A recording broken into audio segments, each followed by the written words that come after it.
So there are a number of different conditions that can be considered under the banner of some sort of cortical hypersensitivity, where you sort of get almost a sensory overload. Migraine might fit in that category. Tinnitus, which is the ringing in the ears, kind of fits in that category.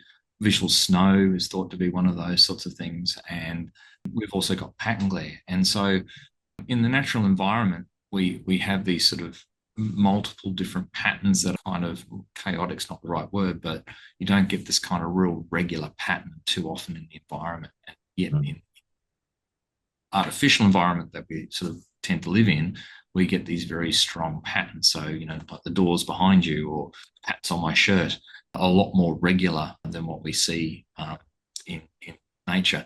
And it happens that print on a page can be thought of like stripes. And it happens that the most common range of size of text is also equivalent to a pattern that's found to be quite triggering for some people in terms of discomfort.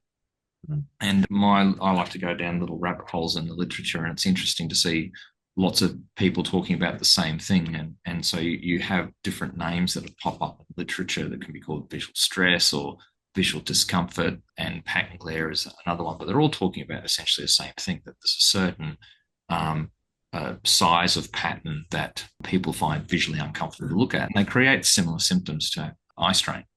And in extreme cases, some people can find the flicker when you're driving in the car and you've got a line of trees and you get that light flicker coming through. Some people find that the fluoros, they find the flickering uncomfortable.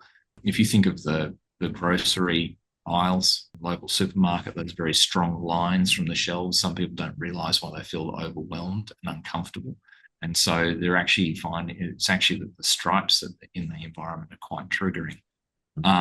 And it was discovered a while ago quite by accident, probably 40, 50 years ago, that some people find text a lot more comfortable to look at when they're looking through a tint.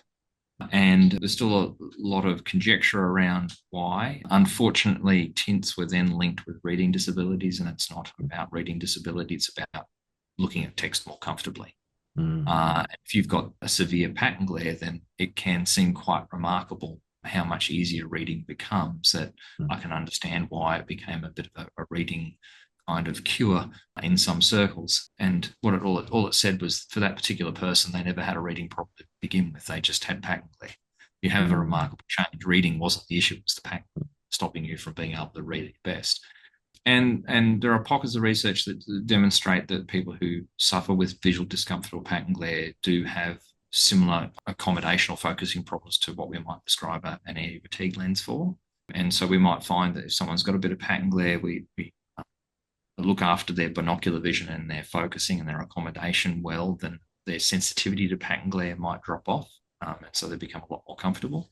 But there are a certain group of people who remain sensitive to those patterns and find them quite triggering, and find that the only way they can get relief is by using a tint. So I have a fairly rigorous way of working people through that. So we're not just sort of prescribing tints willy-nilly like some sort of cure. We need to, we use that pattern I showed you to sort of get a sense of, are they in that Mm. pattern glare sensitive kind of spectrum? Because if you use a larger pattern, so like a big uh, grid like this, Mhm. or if you use a smaller pattern, a lot of people are a lot less sensitive to that, even though that's harder to see. It's not as triggering. And so we've got a way of exploring and seeing who is more likely to have that genuine kind of what we call hypersensitivity patterns. And that's when we then might then explore, okay, what do we do? Are we just a matter of managing your focusing problems, or do we then need to explore a very specific tint? Some people can be very, very particular about the tint that settles the pattern glare down, whereas others might just need something sort of simple and grey to take the edge off things. Mm. How prevalent is this pattern glare? Because it seems like something that might be like underdiagnosed in the community. So, like, what does the research suggest on that?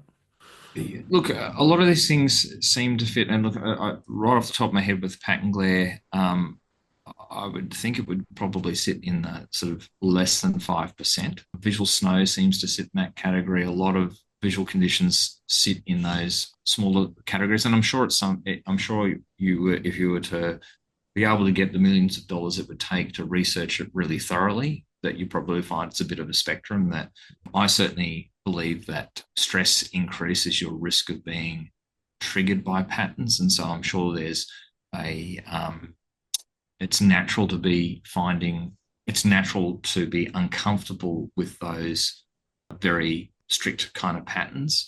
It's just that some people get triggered earlier than others. And if they've got other conditions they're dealing with, or they're stressed, or they're unwell, then they're more likely to get triggered. So I'm sure it's some sort of spectrum there. But yes, I'm sure it's probably in that less than 5% category, like we see with visual snow and other Right. things. Well, let's before we move on, let's just I want to ask you about visual snow because this is something that I've heard you mention a few times, but I'm not really sure what it is. So can you explain to us what is visual snow? So there are people who experience static in their vision, and so those again, a bit of an age reference. If you remember the TVs when the signal used to stop, you used to get static on the TV, so black and Yep. white pixels everywhere, and so they see a form of pixelation in their vision, and Mm. it falls into two categories where you get sort of approximately, the research is indicating approximately half people have it for as long as they can remember. So it's something they've noticed since childhood. And then you get the other group, which I guess you would call acquired in some way. We sometimes see it with in migraine sufferers. You sometimes see it people who've had concussion. There's question marks over whether some people have it triggered by some medications. There are certainly some types of static that are triggered by illicit drug use. They're not necessarily considered to be visual snow. That's a separate Mm. kind of condition. The actual syndrome, you can go to the Visual Snow Initiative website and they'll specify what it is. So to have visual snow, you need to have had the static present for a few months, and often you'll have other visual disturbances. So, if you see something move across in your environment, it has a little bit of a comet tail or an after image. Some people have tinnitus at the same time, so some hearing, the buzzing in the ears. And for some people, it can just sort of sit there in the background. But others, it can be quite debilitating because it Mm. actually cuts up their entire visual field. Mm. And so just like pattern glare, it's a condition that certain tints can help with. It's still the recognition of visual snow, I'd have to say, is quite new. So that's something Mm. that's being explored on a, you know, if you're a practitioner, then someone presents, you're trying to do your best to help them in any way. And so tints are something we might look at just to see if they get any response. And so if you have someone where they might try an FL41 tint and go, I can't see my snow anymore, well, that's a remarkable change. Now, that's not, that's not everyone. That happens Mm. sometimes, but not super frequently. But that person's going to benefit from tint. So at this stage, it'll be a bit of a little bit trial and error. Right. We do have some emerging evidence that types of vision therapy may be beneficial in helping them improve their quality of life. It doesn't mean the visual snow disappears completely, but it can become a bit more of a background thing, so it's a lot less bothersome. Mm.